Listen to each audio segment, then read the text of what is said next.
Kembali lagi dibongkar, meneropong asa jadi nyata. Kali ini kita kedatangan tamu narasumber yang seorang pengamat sosial. Kali ini memang tema kita adalah desa, gitu ya. Ini kita sambut Kang Mujamin Jasin sebagai pengamat sosial narasumber kita. Terima kasih. Apa kabar Kang? Sehat. Sehat, alhamdulillah. Ini kesibukan apa nih Kang? Biasa aja sih sebenarnya, sebagai pelancong. Jadi melihat sisi-sisi yang klasik gitu, politik, sosial, atau apalah yang fenomenal itu menjadi asik untuk diamati buat kita. Yang menggelitik aja. Yang menggelitik, betul. Ya, sesuai dengan hari ini kita mau obrolin temanya desa. Siap. Kalau yang saya lihat desa ini kan kalau kita melihatnya secara apa ya, maksudnya secara istimewa ini kan seksi gitu kan ya. Maksudnya untuk mungkin beberapa orang dan lain-lain ya. Kenapa seksi? Karena di dalamnya tuh banyak ya, kalau kita sebut dana desa lah, dengan gelontoran dana yang luar biasa. Akhirnya jadi fantastis. Iya, mungkin jadi Uber mungkin untuk beberapa orang yang memang kepingin sekali untuk memerintah di desa itu gitu. Misalnya. Lalu kita kemarin juga di salah satu rakernas ya, partai itu dia nyinggung juga masalah desa. Betul. Yang saya pikir ya cuma sekedar ngeblow up, karena memang desa ini, kalau kita ngomongin desa di Indonesia yang masuk dari teropong media pun ya memang ya bisa dihitung pakai jari. Betul, misalkan. kurang sekali. Iya, dan itu labelnya juga nggak jauh-jauh dari desa terbersih. Ya. Iya. Lalu desa dengan gotong royongnya dan terakhir ya desa anti korupsi gitu kan. Nah, kalau menurut pandangan Kang James sendiri gimana nih? Iya, jadi pertama memang dari yang disinggung sama abang tadi, tergelitik memang kita mendengar permainan diksi-diksi yang seperti itu oleh terutama institusi politik. Saya orang yang dari desa berpikir berpuluh-puluh kali, kenapa orang institusi besar bicara desa di saat event besar, tapi konkretnya kita cek tidak ada. Tidak ada. Sangat kalau secara proporsional sangat sedikit jika pun ada. Dari mana yang sudut pandang kita, misalkan kita mau cari tahu apa yang sudah mereka kerjakan untuk desa, soal undang-undang misalkan, soal program yang dibawa dari pusat misalkan, tapi tidak dikorup, itu persoalan. Karena banyak wacana besar, jadi seolah-olah desa itu bagi saya di saat pula momentum politik menjadi sampah visual, spanduk-spanduk besar yang mengepung desa. Hanya itu, di situ aja poinnya. Kalau dalam naskah semacam yang kemarin yang saya tulis, itu bicara yang keumuman saja. Saya tidak merinci secara eksplisit siapa yang bisa kita tunjuk batang hidungnya, politisikah atau pemerintah mungkin. Karena kita punya institusi Kementerian Desa, tapi tidak ada goalnya yang secara komprehensif. Maksud saya, ada desa yang mungkin sebagai pecontoh desa anti korupsi yang disebutkan tadi. Tapi kenapa tidak ada desa yang ya misalkan dana desa yang disebut 1 miliar itu untuk desa, tapi dipilah-pilih. Memang misalkan persoalannya kembali ke kekuasaan desa juga, eksekutif desa kan. Apakah dia punya ide atau dia punya kreativitas yang apa tentang desanya? Itu memang tergantung dari situ. Lalu dana desa disebut pilah-pilih, begitu Bang. Iya, tadi Abang singgung bahwa desa anti korupsi, saya nangkap bahwa kenapa akhirnya cuma di beberapa titik gitu ya, karena memang harusnya kalau kita udah ngomongin kita punya payung itu Kementerian Desa, lalu dengan mungkin tadi kita sebut bahwa ada desa anti korupsi ini, kenapa akhirnya nggak merata nih dari ujung Indonesia, dari ujung sana, dari Aceh sampai ke Papua sana, akhirnya label desa anti korupsi itu semuanya punya gitu kan bahasanya. Betul. Tapi kenapa sekarang yang ya nggak ngerti ya, maksudnya cuma satu yang muncul ke permukaan, 1, 2 tenggelam lagi, muncul lagi yang baru, tenggelam lagi, muncul baru. Akhirnya siklusnya gitu-gitu aja karena saya pikir entah kalau kita sebut mereka mempertahankan itu sulitkah atau memang karena sistem kita yang mengharuskan sekian tahun ganti kepala, jadi akhirnya mungkin masing-masing kepala punya ide sendiri, punya kebijakan lain, akhirnya ya satu persatu juga mungkin program-program baiknya akhirnya hilang dan lain-lain. Terputus misalnya.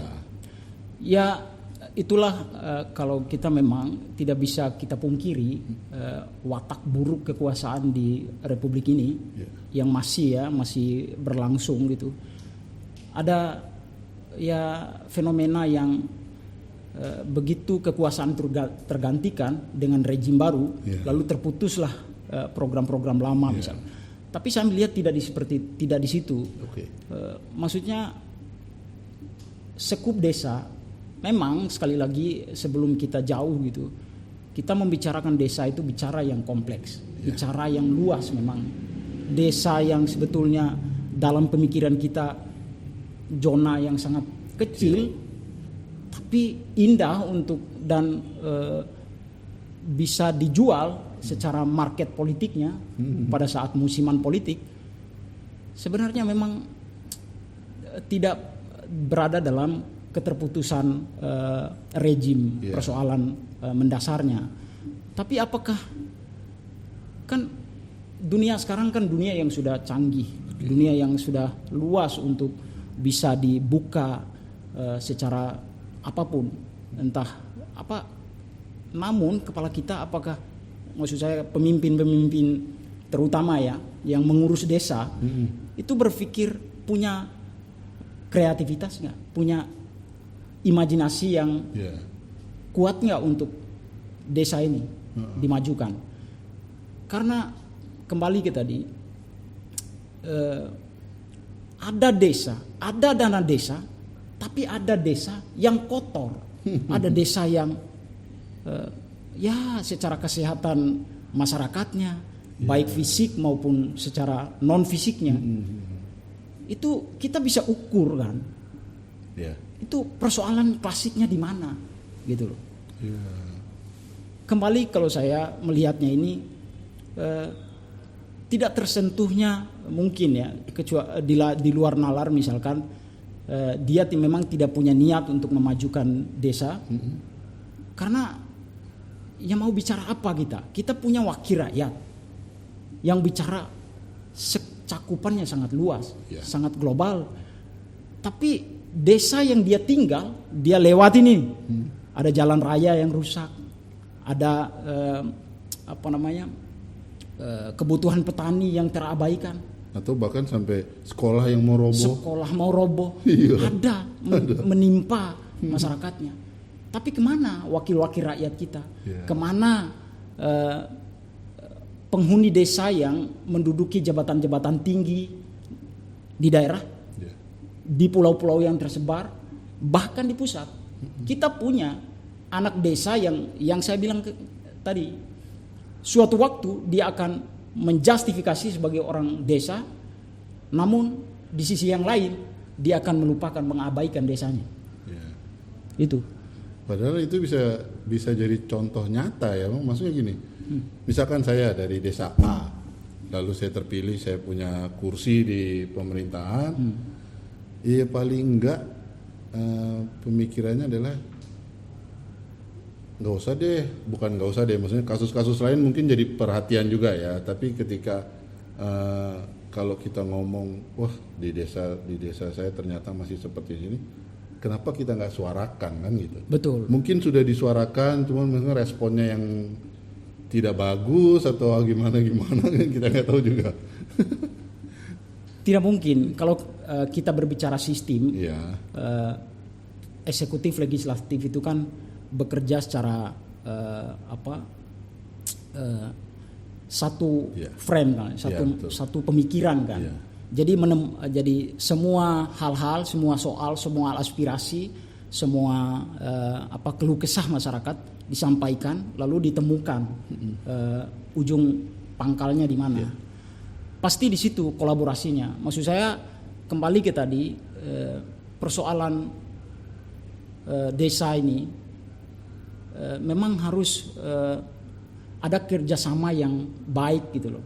Selain kemauan kan, selain kemauan personal, selain kemauan institusi-institusi baik politik maupun non politik, institusi pendidikan juga berkontribusi. Maksud saya tidak lagi bermain dalam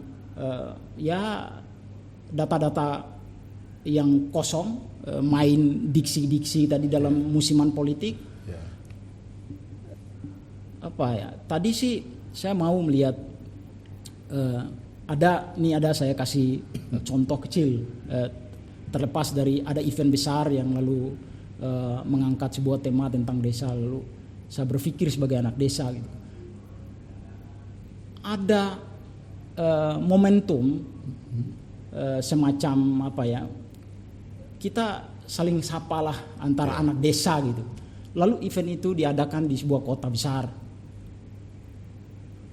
Dianggarkan anggaran yang cukup untuk seremoni yang menurut saya isinya tidak fatomorgana kedesaan itu, tidak membicarakan tentang kebesaran desa, tapi hanya dongeng satu, dongeng dua, dongeng episode lah. Karena diangkut perjalanan jauh orang dari desa sana, kalau kita disebut itu adalah elitnya, karena mereka berada di dalam suatu sistem itu, namun tidak berkontribusi apa-apa dari desa, lalu berbicara kongko-kongko lah istilahnya, temu muka gitu. Kita berpikir di situ, apa nilainya buat kita? Coba berpikir sedikit, menurut saya secara yang sangat logik, desa yang mereka lewati yang kotor, berlumpur karena terendam air yang tidak tersalurkan dengan baik, lalu dibelikan semen sesak untuk menambal bibir-bibir gang dan sebagainya, itu kan bisa saja. Buat apa? Itu value-nya maksud saya. Itu Bang. Maksudnya daripada, misalkan kita kan nyebut daripada akhirnya kumpul kongko, akhirnya yang diobrolin keluar jalur gitu kan. Betul. Ya, dari tema bahwa ini kita nih anak desa nih, desa kita masih seperti ini, ayo dong bareng-bareng kan, bisa seperti itu. Betul. Tapi memang akhirnya tema itu kelupaan, akhirnya keasikan sendiri dengan udah ketemu teman-teman. Akhirnya ya pulang nggak bawa apa-apa. Udah. Jadi maka saya menyenggol soal bagaimana, apakah kita mau mengamini misalkan dunia yang tidak masuk akal ini gitu. Lalu kita angkakan dengan bagaimana sih praktek di lapangan, misalkan dana desa yang didistribusikan kemana, digunakan untuk apa. Kita ada fenomena klasik yang jauh lebih parah dari misalkan kita menjadi kritikus yang bicara lantang misalkan, yang berani A dan bicara B, bicara A lalu tidak mau bicara B, hitam putih kita bicara. Ada operasi yang tidak perlu bicara itu. Ada juga seperti itu.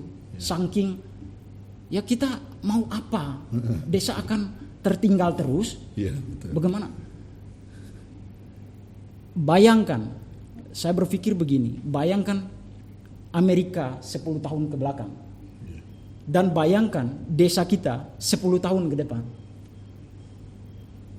Berpikir misalkan kita dalam dunia digitalisasi sekarang, desa ada di tangan kita. Hasil desa bisa kita jual lewat tangan kita. Jangankan menggunakan dana desa yang sekian rupiah itu yang tidak bisa kita lakukan secara transparan. Gitu maksud saya. Ini praktek yang paripurna gitu, yang maha bijaksana gitu loh maksud saya. Tidak embel-embel bahwa kita punya kepentingan lain, kita ada ini itu, ada korupsi, ada nepotisme, ada kolusi gitu. Tidak embel-embel itu, tapi real kita kerja, kita berkekuasaan gitu. Ada ini Bang, saya pernah membaca kisah saya sebut sebagai kisah kebajikan. Sangat republikan orang berpikirnya. Ya mungkin berpikir dia untuk apa kekuasaan ini, mungkin. Tapi secara prakteknya dia berani berperang sama para koruptor. Bagaimana mungkin dia bisa lari? Wong dia sudah berani mengatakan saya akan berperang dengan Anda. Jadi sudah on the track saja, berperilaku baik saja dalam mengelola kekuasaan itu. Jikapun Anda tidak punya ide, ya gali ide, cari ide, tapi jangan berpikir untuk melenceng dari begitu. Jadi ada korupsi-korupsi lama, yang kasus-kasus lama yang diendapkan di dalam sebuah institusi, yang seperti yang saya katakan tadi, Bang, fenomena ya untuk mengendapkan itu kan banyak cara kan, entah melalui cara operasi untuk, hey you nggak usah menjadi seperti kritikus ya, kan bisa saja begitu, udah, atau receh setali 3 uang Bang, kan bisa, you bicara udah nggak ada gunanya. Memang saya meyakini begitu. Karena kembali saya lanjutkan dulu cerita seorang beliau penggawa hukum lah ya, tidak ada di dalam sebuah institusi hukum. Tapi meskipun kita tahu kan orang apapun ada di dalam sebuah institusi hukum yang setinggi apapun, jika tidak terdorong jiwanya untuk berbuat benar, yang tidak takut berperang untuk sesuatu yang jahiliyah, jahat tadi, pasti akan berkolaborasi mereka, berdamai dengan dunia itu. Itu persoalannya. Dan itu dipapas habis sama dia. Bersih itu daerah. Siapa yang berani? Maksud saya, jika ada kasus-kasus korupsi di daerah sana atau di desa-desa itu, lalu ada institusi besar yang bicara tentang desa tadi, padahal kemudian dia tidak menindak korupsi di internalnya. Itu yang saya maksud, kita tagih dulu, lalu bicara desa. Gitu. Kita tagih dulu komitmenmu, seperti apa di dalamnya. Lu melindungi enggak? Jika kau benar berbicara desa yang bersih, asri, adem, selesaikan dulu di dalamnya. Ada temuan, ini bahkan saya tidak mau menyebutkan ininya siapa, temuan penyelewengan dana desa atau pengelolaan dana desa itu dilaporkan sama, anggaplah seseorang gitu yang mungkin terdorong hatinya untuk memperbaiki tanah leluhurnya gitu, tapi sepi dari ya sorak-sorai lah. Ya masa kita tidak punya keinginan untuk ayo bareng. Ini untuk desa kita, kan gitu, untuk daerah kita. Begitu Bang. Ya, kalau yang tadi fenomena tadi yang terakhir bahwa ada seseorang yang akhirnya mau melaporkan bahasanya ya, dan akhirnya sepi, ya tadi mungkin dari cerita Bang Jemi tadi di depan bahwa ya tadi adanya nepotisme atau bahkan satu sisi ya hampir semua di situ sudah menikmati, dan ya bahasanya menikmati itu ya kita ngomongin golongan misalkan ya, betul ya 10 orang 10 ini saya mau lapor, si A mau lapor itu tuh ya bahasanya ya akhirnya bungkam lah gitu kan, ya, ya akhirnya bungkam lah ya, nyampe ke sini mau lapor kemana, ke KPK mungkin ya, atau ke badan lain yang memang bersinggungan dengan persoalan itu, betul. Akhirnya ya ketika mungkin saja ketika ya misalnya saya lapor ke abang yang instansi yang berwenang gitu ya, ternyata begitu abang cross check ke sana, yang di sana udah kong kali kong. Wah, selesai dong. Selesai sudah. Iya. Clear dan bersih. Itu bersih. Jadi maksudnya gini Bang, kalau kita ngomongin desa, tadi kalau korupsi, ada lagi nggak sih maksudnya kasus atau fenomena yang menurut abang nih di mata masyarakat, maksudnya masyarakat kalau kita ngomongin khusus ya di desa tersebut, umumnya di Indonesia ini yang memang belum tertangkap mata masyarakat lain gitu kan? Apakah tindak apa gitu? Ya apa ya, kita sih tidak menakut-nakuti entah dari desa B atau desa C, kapan hari akan diambil sama hukum misalkan. Toh juga memang terjadi kan. Tapi itu apakah akan menjadi sebagai yang buat dia berpikir gitu bahwa saya tidak akan melakukan belek itu gitu. Ya yang ditanyakan sama abang banyak lah yang persoalan itu banyak sekali gitu. Ada yang anggaran desa, lalu untuk apa saja rincinya? Ya maaf saja, sudah menjadi budaya kita. Misalkan ada hajatan-hajatan rakyat itu, lalu ada urunan masyarakatnya misalkan. Swadaya. Ya swadaya gitu. Artinya apa? Tidak perlu dibesar-besarkan, dianggap seolah-olah itu memakan, dipakai uang itu untuk hanya sebuah hajatan rakyat. Padahal budaya kita sudah sangat hatam dengan urusan-urusan itu. Ya kita berharap sih memang selain mereka elit-elit itu atau khususnya pemerintah desa gitu, punyalah kemauan gitu loh. Saya pernah punya pengalaman Bang, di suatu daerah sedang pada saat itu kebetulan sedang menyelenggarakan pilkades, pemilihan kepala desa gitu.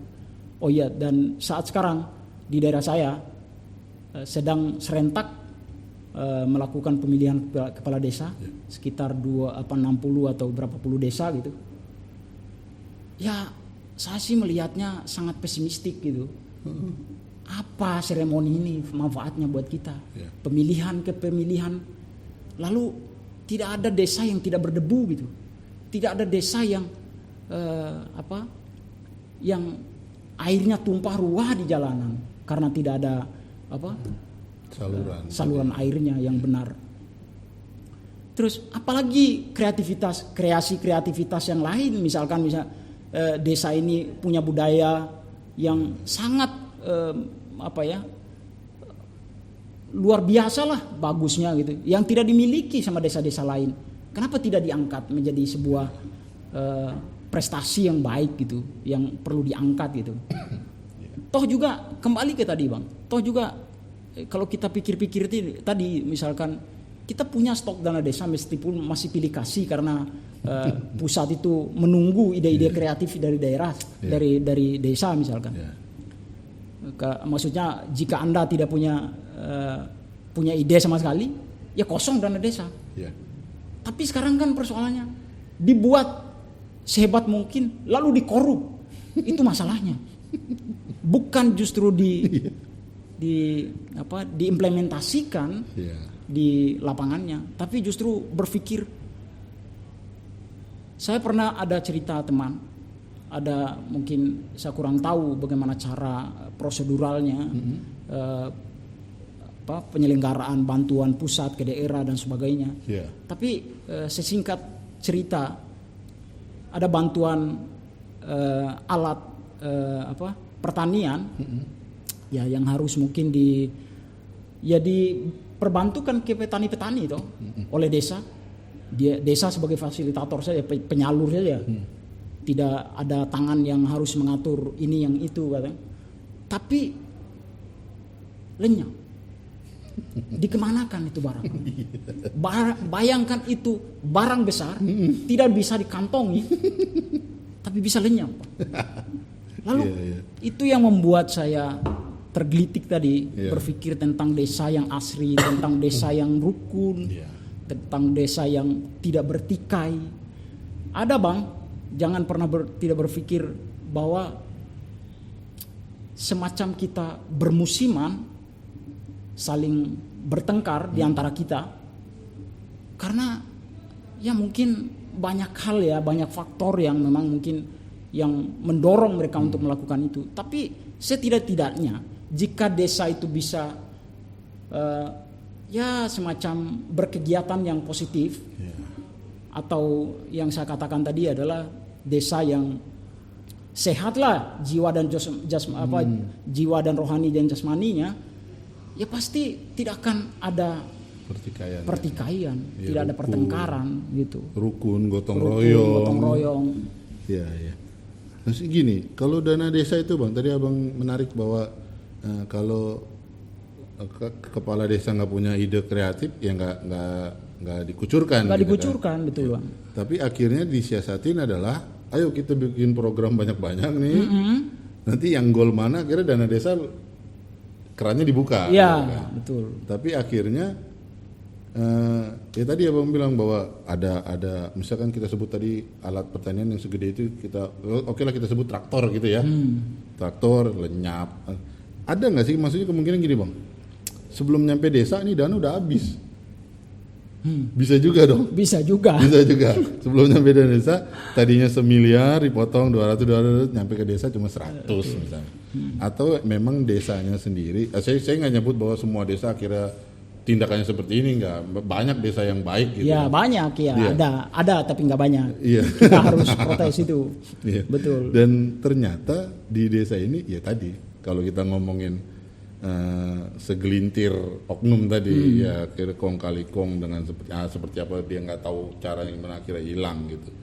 Nah sampai ke situ nggak sih sebenarnya pengawasannya? Oke lah kita sebut Kementerian Desa misalnya. Betul.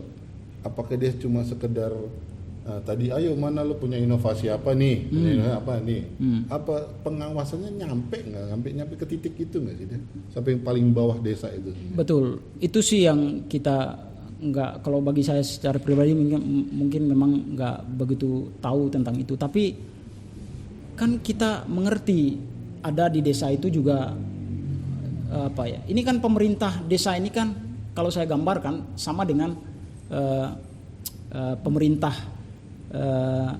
pusat lah atau daerah lah, ada eksekutifnya, ada legislatifnya kan, betul. Sebuah sistem yang utuh kan. Jadi di situ controllingnya seharusnya. Maksud saya, jika ada sesuatu penyelewengan, mestinya kan bisa diketahui dong gitu. Tapi juga pengetahuan saya soal dana desa ini, pengucurannya itu by program, gitu. Dengan model yang sangat klasik sih sebenarnya. Program-program itu lalu dipaparkan melalui visi baliho misalkan, bahwa disalurkan itu. Tapi persoalannya juga setelah begitu kita cek di lapangan, benarkah yang dicantumkan, dieksplisitkan di situ atau didetailkan di situ memang berpure dipakai di situ? Kita nggak ketemu banyak barangnya gitu. Ada saya sempat ngobrol-ngobrol juga sama teman saya kampung gitu. Seharusnya ada penyaluran kebutuhan pertanian lah, kebutuhan petani gitu. Seharusnya kata kawan ini pemerintah desa punya tangan untuk mengatur itu. Dan tidak faktanya kata dia pemerintah desa tidak punya tangan. Alias ya pebisnis dan pengusaha lah yang mengatur semua itu. Bayangkan begitu. Bayangkan itu. Kemana pemerintah desanya? Sudah tidak inovatif, tidak punya ide-ide kreatif untuk membangun desa. Lalu apalagi tidak punya niat, bahkan tidak tahu menahu persoalan desanya gitu. Apalagi si pebisnis pengusaha, dah sini gue yang kelola, nanti nih, begitulah nih cara nih selesai. Begitu cara mereka bermain. Nah sebenarnya gini Bang, bahwa kalau Abang tadi punya kawan juga di luar sana yang mengalami fenomena juga seperti itu, lalu mungkin punya solusi harusnya seperti ini nih gitu kan ya. Langkah apa Bang yang bisa diambil, maksudnya sampai ke titik itu? Apakah harus kalau misalkan kita sebut satu desa, kita udah lihat ini udah keracunan semua nih, keracunan tuh dalam arti keracunan ini semua nih udah. Mau lapor pun bingung, akhirnya nyampe ke titik bahwa dibungkam, bahasa dibungkam tuh mau lapor kemana-mana, akhirnya media pun nggak tahu dan hilang begitu aja. Betul. Nah, langkah-langkahnya menurut Abang salah di mana atau mungkin Abang punya masukan gitu kepada instansi terkait ini sebenarnya harusnya seperti ini nih. Gitu. Pertama sih saya memang secara pribadi sangat berharap soal permainan diksi desa itu tidak lagi menjadi bahan candaan gitu, menjadi marketing politik sesaat oleh elit-elit misalkan. Tapi bagaimana caranya untuk desa menjadi martabat gitu? Pertama, misalkan dengan berbagai persoalan ini. Luasnya persoalan, begitu kompleksitasnya persoalan, adalah secara institusional misalkan, secara personal, baik misalkan para aktivis, secara institusional misalkan media massa, pers misalkan, atau legislatif, bekerja sama dong. Bekerja sama dong, selain kemauan tadi dong. Kalau hanya berpikir politik atau keuntungan misalkan,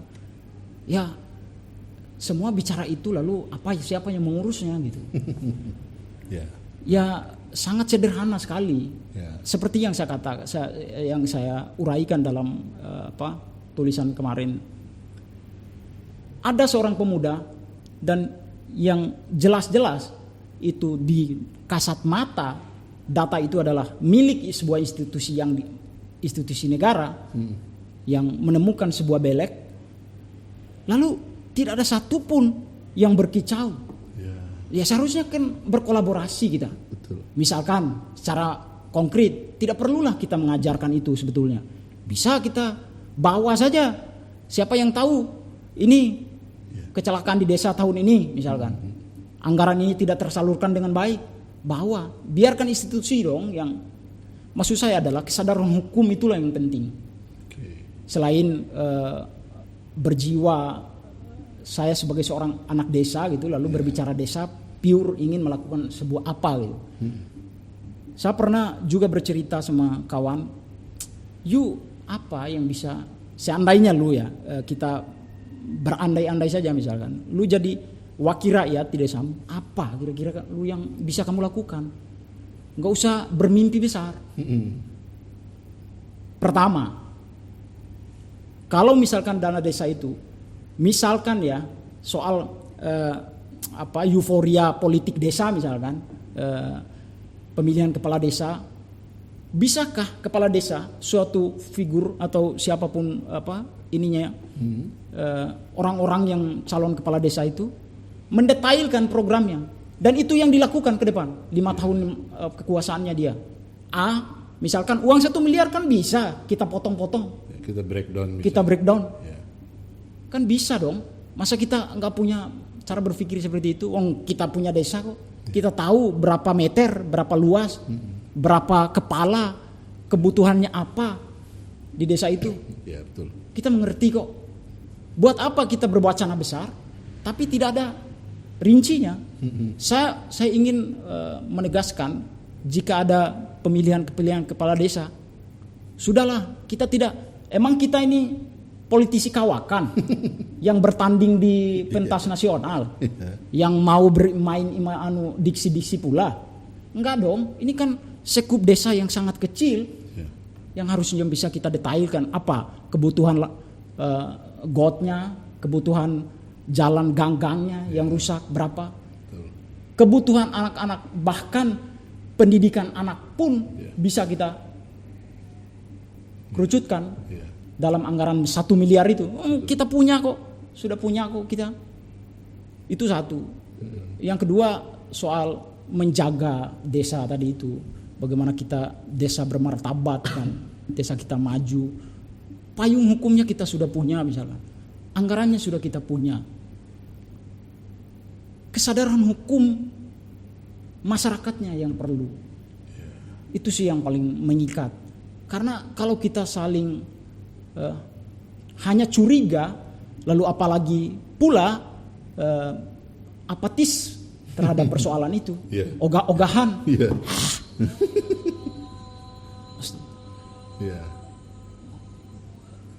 Bagaimana desa kita bisa tergarap dengan baik gitu? Betul. Lalu kebayanglah kita sebagai anak desa yang pulang dari kota, memasuki desa yang dalam imajinasi kita gitu. Itu, Bang. Maksudnya ya, ketika ngomong ada salah satu calon gitu ya maju, dijabarin aja dulu gitu. Maksudnya jabarin dulu tuh sekian ratus juta misalnya ini. Nanti perihal nanti apakah dananya membengkak atau apa-apa itu kan nanti sesuai dengan jalannya program tersebut. Betul. Tapi terkadang gini Bang, kita kepentok dengan warganya sendiri Bang. Dalam artian gini, gue sebut oke, kalau ngomong tadi ada misalkan ada satu kasus korupsi kita laporin, satu warga takut. Betul. Ya. Yang kedua warganya tadi masa bodoh. Apatis betul, masa bodoh. Yang ketiga akhirnya karena mungkin nyicipin juga. Gitu, iya betul. Nah, yang keempat karena mungkin gini, ya udahlah, bahasa bodoh sih benar, ya udahlah, toh dari 5 tahun 10 tahun lalu begini-gini juga. Itu. Asalkan kita nerima manfaat, walaupun jalan cuma 100 meter di aspal, udah tuh di aspal. Luar biasa, menjengkelkan. Memang Bang, itu saya langsung kepikiran. Ada yang menyakitkan suatu waktu, suatu masa, usai pemilihan kepala desa, lalu ada semacam yang digurukanlah, mengatakan, jalan saja. Maksudnya apa? Setelah Anda menang, lalu berjalan apa adanya, begitu. Ya buat apa kita bertanding, bertengkar secara politik, menghabiskan energi kita, bahkan banyak hal yang kita habiskan, lalu hanya menonton seorang pemimpin yang digurui apa adanya. Ngekor aja dia. Luar biasa ini, menjengkelkan gitu. Iya, ada memang. Tapi Bang, maksud saya adalah saya tidak pernah berpikir desa manapun, dimanapun tidak bisa maju, tidak bisa terprogrami program-program yang sesuai dengan hajat hidup masyarakat desanya. Saya tidak yakin tidak bisa dilakukan itu. Ya, toh kembali ke tadi itu, kita ada payungnya, kita ada budget, anggarannya. Bagaimana? Tinggal kita punya kemauan, punya ide, dan takut rasuah gitu loh. Tidak tamak kalau bahasa saya. Ini kan persoalannya sudah tamak angka, tamak juga kekuasaan. Dia berpikir ada Bang orang yang belum juga berkuasa, baru seumur jagung di desa, lalu dia berpikir meloncat setingginya untuk menjadi anggota dewan. Maaf Bang, saya sih mengukur kembali, bagi saya memang politik kekinian itu adalah parameternya bukan parameter kerja Bang, bukan parameter karya, tapi ya paling sialnya adalah ya mengikuti arus dan arah angin tadi. Ada kekuasaan yang seperti itu, tapi yang jauh lebih sial adalah parameter pansos. Hanya tampil di media, tampil di apa saja, gagah-gagahan, tapi fakta realnya, kerja nyatanya nggak ada Bang. Itu persoalan sekarang itu. Ditambah lagi dia punya sumber daya, maksudnya ya kita sebut punya uang yang berlimpah. Aduh, itu semakin ongkang kaki. Luar biasa kita. Padahal pemimpin desa Bang. Bayangkan itu. Betul. Gitu. Wah, obrolan kalau ngomongin desa ini ya mungkin nggak ada habisnya gitu. Ya karena desa di Indonesia pun ribuan, puluhan ribu dengan masing-masing punya karakteristik sendiri, punya konfliknya sendiri, punya kepentingan sendiri. Dan ya kalau saya bisa tarik bahwa akhirnya desa ini yang harusnya kalau kita ngomong, kita jalan-jalan kemana-mana selalu ada desa bermartabat, desa insan apalah sebagainya macam dengan slogannya itu. Slogan, betul. Ya. Akhirnya cuma jadi ya Bang bilang tadi, jadi pasar politik aja ini. Betul itu. Ketika masuk ke pemilihan umum gitu ya, pemilihan pilkades, masuk 1 orang 2 orang, bahkan bukan putra daerah tersebut. Betul. Ada juga ya. Ya akhirnya jadi market politik. Sudah selesai di situ, si kepala desa ini akhirnya kalau saya sebut mungkin ya ini nggak semua kepala desa gitu ya, maksudnya mungkin gue udah jadi kades, depan gue lurah gitu. Akhirnya di desa ini kayak macam ya diperhatiin nggak diperhatiin gitu. Ini kayak bawang putih bawang merah dah. Ada kepentingan lain ya udah nanti dulu deh desa mah. Yang penting ini dulu gitu. Nah mungkin ini mau nyampe akhir juga nih. Siap Bang. Abang ada closing statement apa gitu? Saya closingnya begini Bang. Ya. Abang tahu, masih ingat nggak? Republik ini akan dibangun mulai dari pinggiran. Saya sangat setuju itu, merinding saya mendengar itu. Jika ada sebuah pemimpin, sebuah rejim yang mau menaikkan tahta dari pinggiran, bukan selalu disupport, selalu diperbanyak porsinya. Maaf saja, bukan saya tidak ini dengan kota diksi soal kota dan desa, bukan. Tapi itu cara kita berpikir, memulai berpikir untuk, dalam bahasa saya Bang yang saya pakai, sering saya pakai adalah sebagai falsafah kita, kita harus berlari dalam bernegara, berlari dalam mengolah desa gitu. Ya setidaknya itu yang membuat kita berpikir, lalu kita akan protes suatu waktu bahwa apa konkretnya mulai dari pinggiran tadi. Misalkan kita hitung mulai dari sekarang.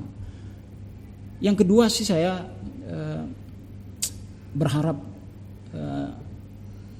setiap musiman politik tidak selalu mengepung desa dengan slogan-slogan mati dengan spanduk baliho-baliho besar. Lalu setelah itu dustalah terhadap politik gitu, dusta terhadap janji-janjinya gitu. Dan balihonya cuma jadi alas buat alas padi. Persis begitu. Itu masalahnya. Alas padi. Maksud saya adalah Bang, kita melihat misalkan basis desa kita, anggaplah saya seorang desa, anak desa gitu, petani semua di sana. Begitu luar biasanya jiwa ayah ibu kita atau nenek moyang kita seorang petani yang tidak mau bercampur baur dengan politik yang mungkin dianggap kotor dan lain-lain misalnya. Tapi maksudnya adalah adakah suatu zaman, suatu masa gitu, terutama di desa saya tadi, yang berpikir yang sekonkretnya, yang sebenar-benarnya, sesungguh-sungguhnya jiwa dan raganya untuk desa gitu. Itu maksud saya Bang. Oke. Jadi saya bisa ambil tarik. Tapi gini, mungkin satu sisi gini juga Bang, Kang, karena tadi kesenjangan tadi ya. Kalau kita ngomongin kota desa, kesenjangannya adalah kita sebut pendidikan deh, segi pendidikan. Ketika warga desa yang akhirnya cuma berpikir, dah sampai SD aja, sisanya bekerja. Bisa ya. Ada mungkin beberapa putra desa yang akhirnya enggak, sekolah tinggi-tinggi, mau bangun desa. Oke. Saya potong di situ. Iya. Ada satu desa Bang, ini luar biasa. Banyak orang yang sinis terhadap sumber daya, persoalan sumber daya tadi. Maksudnya apa yang kurang di satu desa ini kalau diukur dari parameter pendidikan, rata-rata paling rendah itu SMA. Sarjana semua. Maka ada bahasa-bahasa yang sinisme, itu desa sarjana pengangguran. Bayangkan begitu. Maksud saya adalah kembali ke tadi, mengontrol kekuasaan desa saja dengan sumber daya yang luar biasa hebat ini tidak mampu, sulit gitu. Itu maksud saya Bang. Maksudnya adalah kita meyakini di era yang sekarang itu di semua desa tidak ada lagi desa yang tertinggal. Maksudnya adalah desa yang keterbelakangan pikiran karena soal pendidikan, kesenjangan pendidikan kota dan desa tadi, orang desa memilih untuk bertani, bercocok misalkan bercocok tanam. Itu saya tidak meyakini bahwa desa itu sudah tidak ada sekarang. Karena rata-rata kita bisa mengakses kok dunia ini lewat handphone sekarang. Bisa dicek kok jaringan di mana-mana. Bagaimana orang bisa tidak tercerdaskan gitu Bang. Kira-kira begitu. Jadi soal pendidikan, soal kesenjangan sumber daya, persis itu nol. Pasti semua sudah cerdas semua dunia sekarang. Oke, ini kalau dilanjutin ini bisa sampai 3 sesi gitu. Harusnya agak lama gitu. Jadi saya terima kasih untuk Kang Yemi sudah hadir di rubrik bongkar ini. Dan untuk yang lain, tunggu episode berikutnya.